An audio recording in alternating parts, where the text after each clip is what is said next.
ساڵی 2014 بۆ ساڵی 2022 لە شاری سلێمانی زۆرترین بارانبارین باریوە، زۆرترین بارانبارینمانێ ڕێژەکەی لەگەڵ هەموو شارەکانی عێراق و کوردستانە.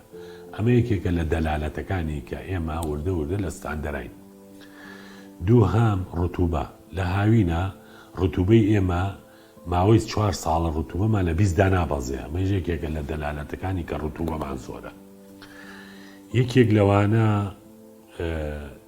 تەجیلکردنی پلەی گەرما لە هەموو شارەکانی عێراق بە دۆهۆک و هەولێر و شارەکانی کوردستانی عێراقا کەمترین پلەی گەرما لە شاری سلێمانی تەجیل کراوە. ئەمەش یەکێکە لەو بژنەخۆشانەی کە سلێمانی لە ستاندەری عالەمیایە. یەکێک لەو خاڵانەی کە هەیە ئێمە ئەگە نەفوزی سلێمانی 1.5 ملیۆن بێ، ئێمە 3 ملیۆن دارمانەیە، خاوەنی 3 ملیۆن داریوە تا هەموو نەفەرێ هەموو کەسێک 2 داری بەرەکەوێ. زۆرترین باخچە و پارک و بلوار لە شاری سلێمانیە لە هەموو شارەکانی عێراق و کوردستانی عێراقا. واتە ئەمانە دەلالەت بەوە ئاکا کە ئێمە لە ستاندەری عالەمیان و لە ساڵی 2018 من ئیعلانم کرد کە ڕێژەی سەوزاییمە لە سا 18. ئێستا ئێمە لەم بەرواری کە ساڵی 2022 ڕێژەی سەوزاییمان لە سایە 90.6. ئەم لە سا 90.6 بە ڕێوەبەرایەتی باخچەکان نییە. ئێمە ڕێژی سەوزایەکەمان لە سا 12 وەکو باخچەکان. 2 شەواری شارە، 1 هاوڵاتیە. واتە هاوڵاتی یەکێکە لەوانی کە شان بەشانی ئێمە سەوزاییە پارێزێ دارە ڕوێنێ.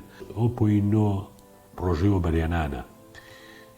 2 غاباتەکانی سلێمانیە کە ئەمام غاباتانش دەورێکی زۆر میمیە بۆ نمونە غابەتەکانی ئەمەی لای UN و لای ئەمەی گردی گۆڕان و لای ئەمەی ئابڵاخ و لای ئەم دەباشان و هەروەها مەدخەلی تاسڵ جۆمانە ئەمانە بەڕاستی ئەم دارستانانەش ئەتبارەگرێ بە ڕێژی سەوزایی بەپێی ستاندار لە 15 بێ لە بەروی مەساحاتی سەوزایەکە بەپێی مەساحاتی کە 84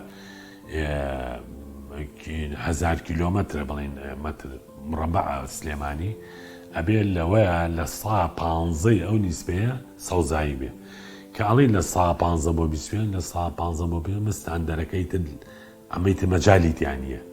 ئێستا پرۆژەی وەبەرهێنان لە سا 25 ئەبێ هین بێ سەوزایی بێ. واتی تر ئەمە مەجالێکی تیانە بێ لە سا 25 تر ئەمە مەکسیمەمە. لەبەرەوە خۆی 15 بۆ 15 ئەتیادیە و ئەم ڕێژەیە تا زیابێ ئەوە چێتە 25 ترەوە ستاندەرێکی عالەمی.